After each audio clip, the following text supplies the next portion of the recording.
A próxima questão que eu vou comentar aqui é uma questão interessante, que foi uma questão do Manuel, um paciente do nosso curso da prova de título de 2022.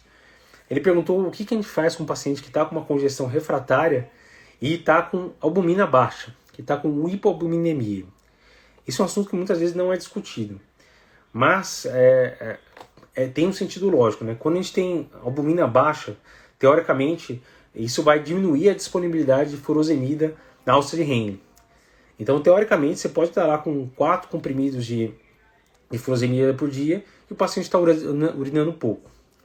Então, a gente sabe que tem vários mecanismos para esses pacientes que ficam com uma congestão refratária, né? Um deles seria a resistência ao diurético mesmo. Então, o paciente está lá tomando por meses 4, 6 comprimidos de furosemida.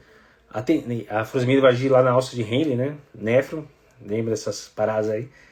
E daí o que vai acontecer é que o corpo vai tentar compensar. Então ele vai começar a ter uma hipertrofia no túbulo contornado distal. E assim o túbulo contornado distal vai começar a reabsorver muito mais sódio. E por isso que a furosemida não funciona tão bem. E por isso também que se a gente usar algum remédio que bloqueia lá o túbulo contornado distal, a gente vai ter um efeito bom. Que seria a hidroclorotiazida, um tiazídico. Então esse é o racional do bloqueio sequencial do néfron. Então você está usando furosemida já, está com espirono, que é outro diurético, poupador de potássio, mas a gente não está usando só pelo efeito de diurese, né? Você vai utilizar também pelo efeito dele em remodelamento cardíaco, etc.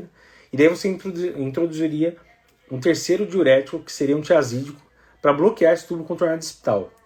Então, apesar do tiazídico ser um diurético fraco, nesse cenário que o paciente está com hipertrofia do túbulo contornado distal, ele pode ajudar bastante.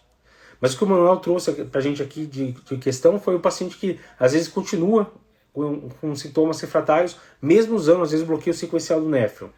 E você vai lá, colhe uma albumina dele, tem albumina de 2,5, normal geralmente acima de 3,5.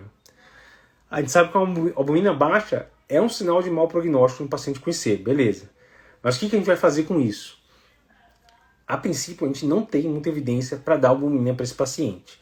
Então, não há recomendações para repor albumina. Mas, quando você vai ver a diretriz de 2018, eles colocam lá fatores, tem uma tabela para quem se interessar, quadro 2.1, até peguei aqui. Paciente que está com congestão refratária usando diurético de alça com albumina baixa, ele até coloca lá na tabela considerar reposição de albumina antes de usar o diurético. Ele coloca na tabela lá da diretriz de 2018.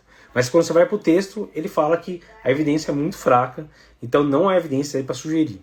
Então, casos refratários você pode até discutir. Tem que tomar cuidado que a albumina é uma medicação cara, nem sempre vai estar disponível. Muitos hospitais têm a liberação de albumina bem controlada, né? Você precisa preencher os pré-requisitos para liberar a albumina.